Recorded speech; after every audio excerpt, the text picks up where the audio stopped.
عورت کو سمٹ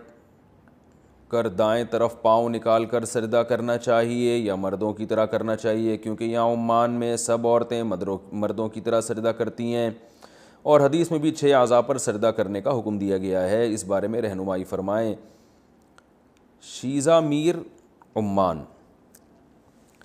دیکھیے عورت اور مرد کے شریعت میں جو پردے سے متعلق احکام ہے نا، اس میں فرق ہے، اس پر پوری امت کا اجماع ہے۔ جیسے رسول اللہ صلی اللہ علیہ وسلم نے فرمایا خذوا عنی مناسککم، حج مجھ سے سیکھو، جیسے میں کر رہا ہوں ایسے کرو۔ اس کے باوجود جہاں پردے کا معاملہ آئے گا تو عورت کے حج کا طریقہ مرد سے مختلف ہو جائے گا۔ جیسے عورت آہستہ آواز سے لبیک کہے گی، عورت صفا و مروہ کی صحیح پہ دوڑے گی نہیں، حالانکہ کوئی بھی حدیث نہیں ہے جس میں عورت کو دوڑنے سے منع کیا گیا ہو، کوئی بھی حدیث نہیں ہے جس میں عورت کو آہستہ لبیک کہنے کا حکم دیا گیا ہو، لیکن پوری امت کا اجماع ہے کہ جہاں پردے کے معاملات آئیں گے تو اس کے لیے ہمیں حدیث کی الگ سے ضرورت نہیں ہوگی، وہ خود سے پہلے سے طے شدہ ہے یہ بات۔ تو پوری امت کہتی ہے کہ عورت لبیک آہستہ آواز سے کہے گی، پوری امت کہتی ہے صفا مروہ میں عورت دوڑے گی نہیں بلکہ چلے گی، حالانکہ حضرت ہاجرہ تو دوڑی تھیں اور وہ عورت تھیں، اس کے باوجود عورت چلے گی۔ اب کوئی کہے کہ نبی صلی اللہ علیہ وسلم صفا مروہ میں دوڑے ہیں اور آپ نے حکم دیا ہے کہ جیسے میں حج کر رہا ہوں ایسے کرو، تو عورت کو بھی یہی حکم ہے کہ وہ بھی دوڑے، اور کسی حدیث میں نہیں ہے کہ عورت نہیں دوڑے، تو ہم کیا کہیں گے اس کو؟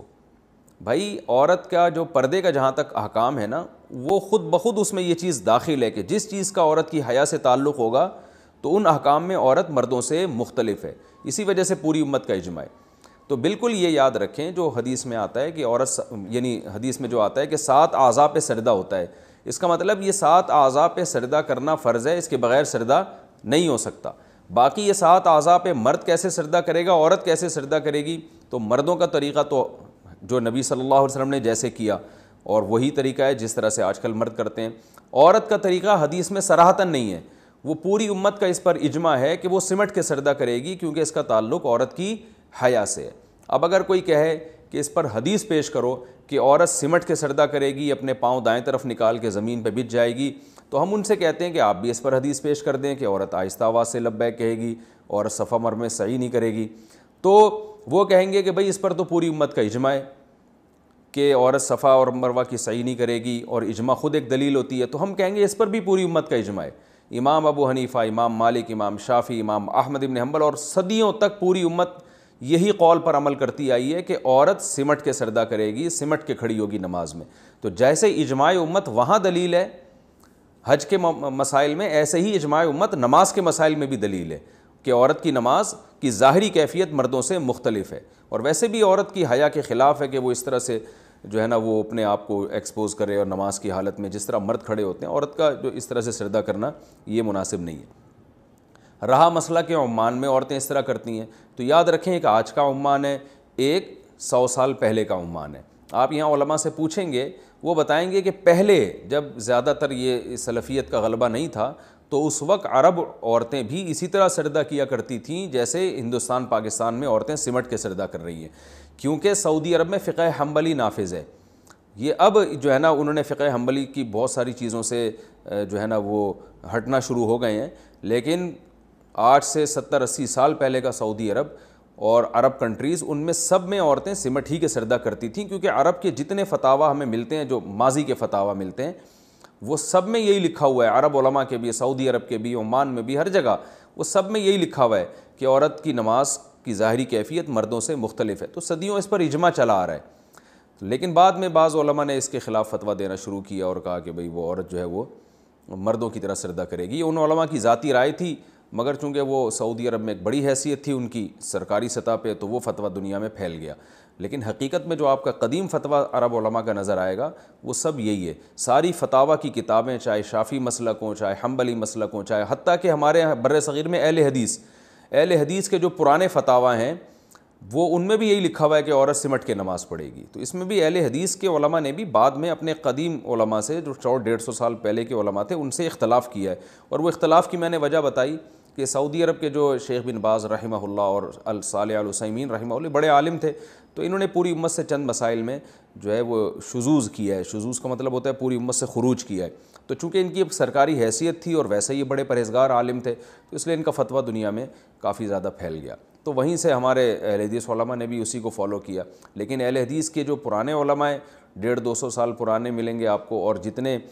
عرب علماء پرانے وہ سب اسی کے قائل تھے۔ تو یہ بالکل ایسے ہے جیسے آج کوئی اٹھ کے فتویٰ دے دے کہ جی حدیث میں آتا ہے کہ نبی صلی اللہ علیہ وسلم نے فرمایا جیسے میں نے حج کیا ایسے حج کرو،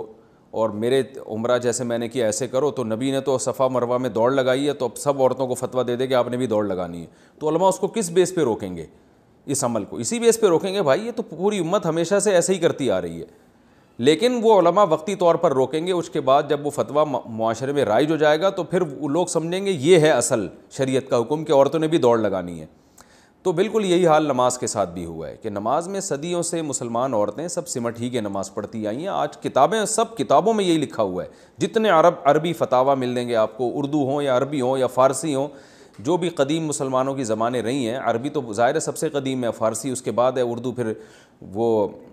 اس کے بعد ہے، تو سب کے فتاویٰ میں یہی کچھ لکھا ہوا ہے۔ تو اس لیے یہ بالکل میں شرح صدر کے ساتھ کہہ رہا ہوں کہ یہ ایک بعد میں ایک رائے کا اختلاف ہوا ہے، لیکن اصل حکم عورت کے لیے یہی ہے۔ امام بخاری رحمہ اللہ تعالیٰ نے ایک روایت پیش کی ہے کہ جس میں ایک تابعیہ سے وہ نقل کرتے ہیں کہ وہ جو تھیں مردوں کی طرح نماز پڑھا کرتی تھیں، تو اس سے صاف پتہ چلتا ہے کہ اس زمانے کی ساری عورتیں عورتوں کی طرح نماز پڑھتی تھیں۔ ایک خاتون امام بخاری کو ام دردہ ملی ہیں جو فقیہہ تھیں اور وہ ایک مردوں کی طرح یعنی سجدہ کیا کرتی تھیں، تو اس سے خود بخاری کی روایت سے پتہ چلتا ہے کہ اس زمانے میں اسلاف کے دور میں بھی ساری عورتیں عورتوں ہی کی طرح پڑھتی تھیں، ورنہ امام بخاری کہتے ہیں کہ اس میں تو سب عورتیں مردوں کی طرح پڑھ رہی ہیں، تو لیکن ایک ملی ہیں امام بخاری کو، تو خود یہ اس بات کی دلیل ہے۔ اور امت کے جو بڑے بڑے مجتہدین ہیں، فقہاء ہیں، جنہوں نے قرآن و حدیث کو ہم سے زیادہ سمجھا ہے، ان میں امام ابو حنیفہ، امام مالک، امام شافعی، احمد بن حنبل، ان سب کی فتاویٰ کی کتابوں میں یہی لکھا ہے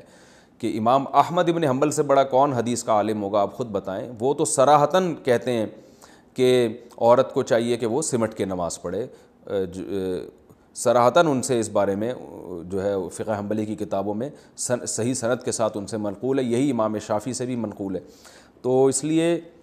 عمان میں کیا ہو رہا ہے، سعودی عرب میں کیا ہو رہا ہے، اس کو نہ دیکھیں، یہ دیکھیں کہ اصل اسلام میں ہوتا کیا تھا۔ باقی یہ مسئلہ اتنی اہم نوعیت کا نہیں ہے کہ اس میں ایک دوسرے پہ طنز کریں، تو آپ بس اس پہ اپنی بات پہ قائم رہیں جس کو آپ قرآن و سنت سمجھتے ہیں۔ باقی کوئی خاتون اگر اس طرح سے پڑھ رہی ہے تو پڑھنے دیں، بحث مباحثہ پھڈے بازی نہ کریں، کسی کو ملامت نہ کریں، کسی پہ طنز نہ کریں، یہ چیز صراحتاً ان سے اس بارے میں جو ہے فقہ حنبلی کی کتابوں میں صحیح سند کے ساتھ ان سے منقول ہے، یہی امام شافعی سے بھی منقول ہے۔ تو اس لیے